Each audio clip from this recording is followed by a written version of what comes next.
Fala pessoal, vamos fazer aqui uma análise do UFC on ESPN número 8, tá? E eu também vou comentar sobre por que os árbitros laterais têm conspirado contra o UFC, né? Promovendo aí uma série de decisões desastrosas, tá? Eu vou mostrar aqui a minha teoria sobre tudo isso e também exibir algumas evidências. Vamos lá. Primeiramente, analisando os resultados. Começando aí com a luta principal, Alistair Overeem contra Walt Harris. Como eu disse, o Walt ia partir para o nocaute no primeiro round, né? Era a melhor chance dele, numa luta longa como essa. Ele quase conseguiu, só que o Alistair Overeem ele conseguiu se defender, sobreviveu. Ele caiu por baixo, né? Ele tentou ali uma chave de perna, né? Se virou como pôde. Depois o Walt cansou. Alistair Overeem terminou o primeiro round por cima. E no segundo round ele acertou um chute alto na cabeça, chute lindo. Depois montou nas costas e ficou batendo ali até o árbitro interromper. Então prevaleceu aí a experiência e melhor condicionamento de Alistair Overeem. E a primeira luta foi de peso pesado. Rodrigo Zé Colmeia finalizou Deontay Myers.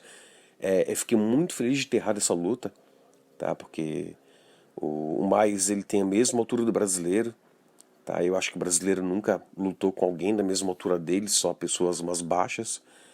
E o norte-americano também é veterano no UFC.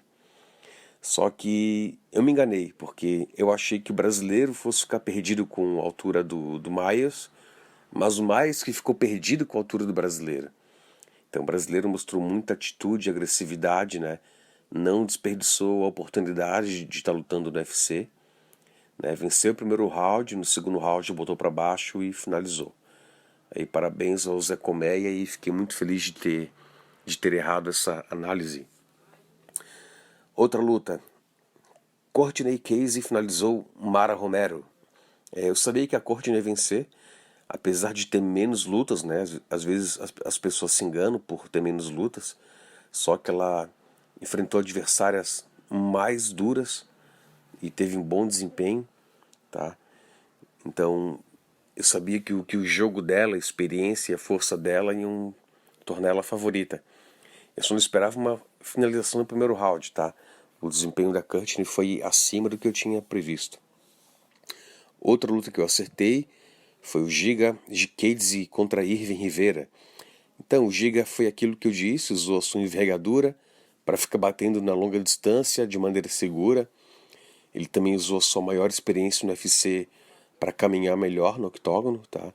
Mas, mesmo assim, o Irving mostrou uma grande resistência, aguentou muito golpe, também conseguiu acertar bons socos e mostrou um ótimo condicionamento. Foi chamado na semana do evento e lutou os 3 rounds aí em alto nível. Tá? O Irving aí, se ele tiver mais tempo para treinar e lutando numa categoria mais leve, com certeza ele vai chegar aí ao topo. Outra luta que eu também acertei foi o Kevin Holland contra Anthony Hernandez. Como eu disse, o Kevin Holland é um lutador de altíssimo nível. Ele só perdeu para atletas do nível do Thiago Marreta, tá? E eu sabia que o Anthony não tinha nível para derrotar ele. Eu só não imaginava também que ele venceria tão rápido, tá? Foi nocaute técnico no primeiro round. Agora uma luta que eu errei foi o Michael Biza vencendo o Matt Brown. O Matt Brown ele venceu o primeiro round, mais técnico, né, mais experiente. Só que no segundo round ali a juventude, o condicionamento e a força do Miguel prevaleceram, ele conseguiu nocautear. Tá? Eu não esperava que o Matt Brown ficasse tão pequeno perto do Miguel. Tá? O Miguel é muito grande para a categoria e sabe usar muito bem aí o tamanho e a força dele. E outra luta, essa luta aí que eu me fiquei bem desapontado, tá? Foi a derrota do Eric Anders. Porque o Matt Brown ali não foi demérito dele perder. Realmente eu subestimei o adversário. Só que o Eric não, o Eric foi decepção mesmo, porque ele mais experiente, mais forte, mas ele estava apático, deixou ali o Christoph Joko dominar ele e perder por decisão unânime. Eu não sei se a quarentena foi mal pro cara, né? De repente algumas pessoas não estão acostumadas a treinar de maneira mais confinada, restrita, né? Não sei o que houve, que ele estava irreconhecível. Mas enfim, ele perdeu e eu errei a análise. Vamos pra frente. E agora aí comentar duas lutas com resultados absurdos, tá? Primeiro, Marlon Vera perdendo para Song Yadong. Tudo que o asiático fez foi acertar algumas sequências de soco e recuar para trás para evitar os chutes e as quedas. Só isso. Já o Marlon Vera, ele mostrou um maior volume de jogo em pé, além de também acertar socos, ele também acertou boas cotoveladas, muito contundentes, conseguiu machucar o asiático, joelhadas, chutes, né, o volume de jogo ali de Muay Thai é muito maior, né, maior número de golpes. Ele também colocou para baixo, né, ficou ali por cima batendo, dominando. Então não havia dúvidas da vitória dele. Só que chegou lá, os árbitros lá deram uma dormida e declararam a vitória do asiático. Marlon Vera ficou muito revoltado, né? Eu também fiquei, muita gente ficou. E saiu do ringue sem falar com ninguém, né? Transtornado. Outra luta absurda que até agora as pessoas estão reclamando foi a derrota de Edson Barbosa para Dan Ige. O Edson Barbosa, ele, no primeiro round, acertou um soco muito forte, derrubou o adversário, né? Ficou por baixo ali, tomou um knockdown e deveria ter perdido muitos pontos por isso. Depois ele tomou outro golpe ali, dobrou as pernas, quase caiu novamente. Então, primeiro round todo brasileiro. Segundo round, o brasileiro acertou muitos chutes na perna, né? Aquelas caneladas na coxa. O adversário chegou a se desequilibrar. Também acertou um golpe na linha de cintura, né? E o norte-americano se encolheu ali, ficou ruim. E chegou no terceiro round, foi um pouco mais equilibrado, né? O Niagara, ele conseguiu acertar boas sequências de boxe, botou para baixo no finalzinho, mas eu ainda acho que Edson venceu esse round porque o Edson também mostrou um maior volume de jogo, muitos socos, chute, joelhada, né? Atacou de tudo quanto é jeito.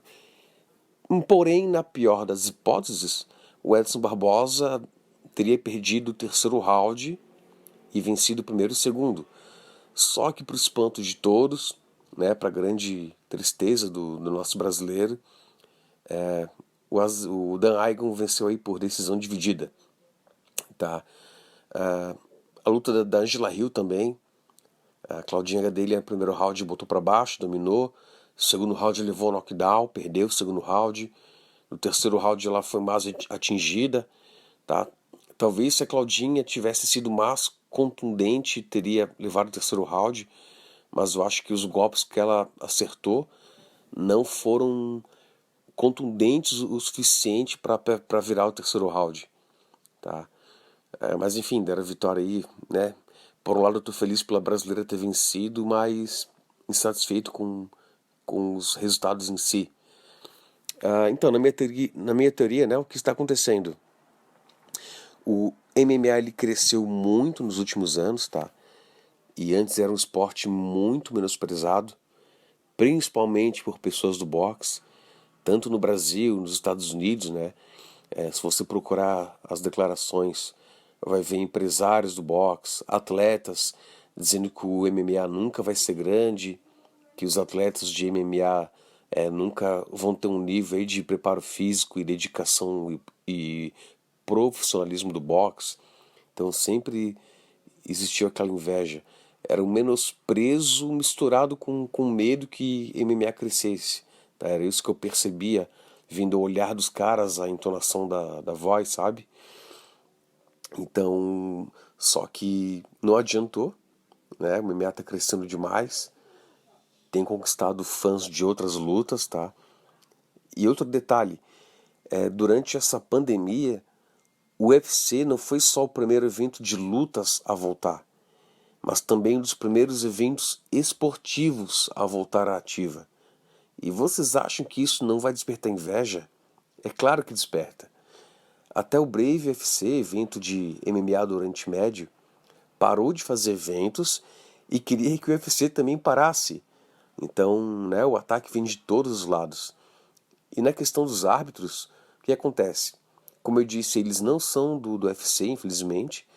eles são escolhidos pela comissão atlética, né? É uma imposição para o UFC ser realizado em diversas cidades, tá? E os caras ali são caras que não treinam MMA, que não lutam MMA, né? O correto seria botar lutadores de MMA aposentados, comentaristas, repórteres do MMA, mas não. Colocam caras muitas vezes que vêm do boxe, tá? Então, eu acredito sim, né? É uma possibilidade que tem a árbitro ali conspirando contra o UFC, né? Criar uma situação aí desastrosa, tentar decepcionar os fãs com esses resultados, fazer com que o UFC perca a credibilidade, tá? E outra coisa que também pode estar acontecendo é que eles não estão nem aí pro UFC.